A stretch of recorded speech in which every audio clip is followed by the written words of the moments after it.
Hello అండి, welcome to our channel Akhila hostel cooking. ఈరోజు మన రెసిపీ వచ్చేసి మార్నింగ్ బ్రేక్ఫాస్ట్ కింద ఇన్స్టెంట్గా గారెలు అయితే చేశాను. ఈ గారెలు బ్రేక్ఫాస్ట్ కిందే కాకుండా స్నాక్స్ కింద కూడా చేసుకోవచ్చు. పప్పులు రుబ్బి నానబెట్టే పని లేకోకుండా ఈజీగా అప్పటికప్పుడు ఈ గారెల రెసిపీని చేసేసుకోవచ్చు. చాలా టేస్టీగా అయితే ఉంటాయి. మరి ముందుగా ప్రాసెస్లోకి అయితే వెళ్ళిపోతాం. ఒక గిన్నె అయితే తీసుకుని ఆ గిన్నెలోకి ఒక కప్పు వరకు బాంబే రవ్వ అయితే వేసుకోవాలి. సూజీ అండి, ఉప్మా రవ్వ. అదే కప్పుతో ఒక కప్పు వరకు బియ్యం పిండి అయితే వేసుకోవాలి. ఒక కప్పు బొంబాయి రవ్వకి ఒక కప్పు బియ్యం పిండి అయితే వేసుకోండి. మీ టేస్ట్కి తగ్గట్టుగా సాల్ట్ కూడా వేసేసి ఈ పిండిలో సాల్ట్ మొత్తం కలిసేట్టుగా మిక్స్ చేసేయండి. ఇలా మిక్స్ చేసేసిన తర్వాత పక్కన పెట్టేయండి. దీన్ని అయితే ఈ గారెల్లోకి ఒక అరకప్పు వరకు ఉల్లిపాయ ముక్కలు, 4 పచ్చిమిర్చి, కొద్దిగా కొత్తిమీర అయితే తీసుకుని ఇలా సన్నగా తరిగి పెట్టండి.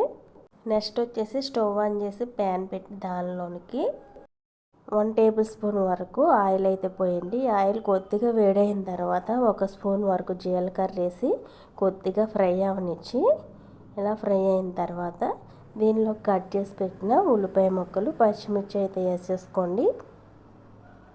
ఈ పచ్చిమిర్చి ఉల్లిపాయ ముక్కలు ఎక్కువగా ఫ్రై అవ్వాల్సిన అవసరం లేదు. కొద్దిగా ఫ్రై అవుతే సరిపోతాయి, అంటే మెత్తబడితే సరిపోతాయండి. చూడండి, ఈ విధంగా మెత్తగా అయితే సరిపోతాయి. ఇప్పుడు దీనిలోకి సన్నగా తరిగిన కొత్తిమీరను కూడా వేసి 5 సెకండ్స్ పాటు ఫ్రై అవనిచ్చి దీనిలోకి వాటర్ అయితే పోసేయండి. ఏ కప్పుతో అయితే రవ్వ పిండి తీసుకున్నామో అదే కప్పుతో 2 కప్పుల వరకు వాటర్ అయితే పోసుకోవాలి. ఈ వాటర్ పోసిన తర్వాత ఫ్లేమ్ హైలో పెట్టేసి వాటర్ని అయితే బాయిల్ అవనివ్వండి.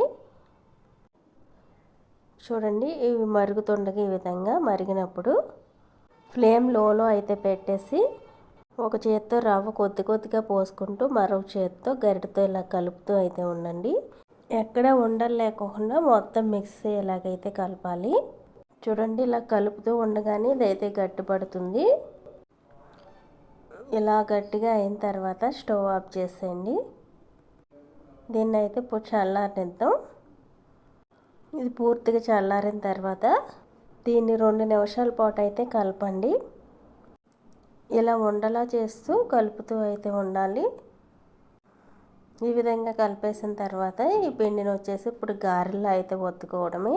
కొద్దిగా చేతికి ఆయిల్ అయితే రాసుకుని చిన్న చిన్న ముద్దలుగా అయితే తీసుకుంటూ పిండిని రౌండ్గా బాల్ కింద అయితే చేసేసి చేతి మీద కానీ కవర్ మీద కానీ మీకు ఏ విధంగా వీలుగా ఉంటే అలా అయితే ఒత్తుకోండి గారెల కింద అయితే.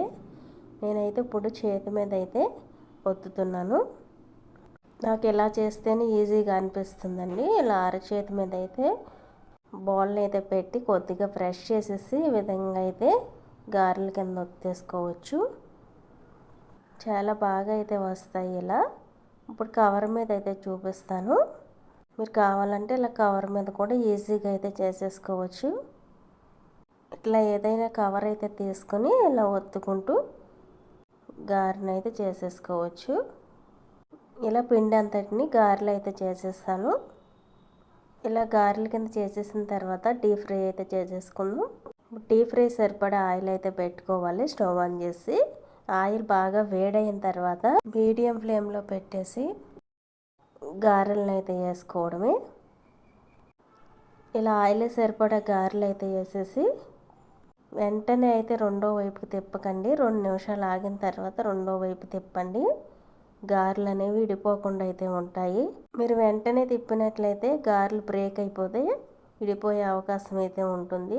ఇవి ఈవెన్గా ఫ్రై అయ్యి పైన క్రిస్పీగా మంచి గోల్డెన్ కలర్లోకి వచ్చిన తర్వాత అయితే తీసేయడం. ఈ విధంగా ఫ్రై అవుతే సరిపోతాయి. ఇప్పుడైతే తీసేస్తున్నాను.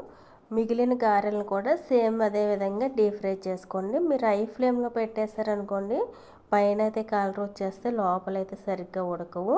కాబట్టి మీడియం ఫ్లేమ్లో పెట్టేసి డీప్ ఫ్రై చేసుకోండి. లోపల వరకు గారె అయితే ఉడికి చాలా బాగుంటాయి.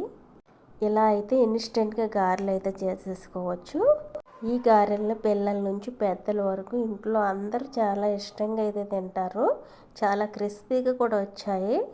లోపల వరకు గారె అయితే ఉడికి చాలా బాగున్నాయండి. గారెల్లోకి ఏ చట్నీ అయినా బాగుంటుంది. ఇన్స్టెంట్ గారెల రెసిపీ మీకు నచ్చినట్లయితే ఈ వీడియోని అయితే లైక్ చేయండి, సబ్స్క్రైబ్ చేసుకోండి.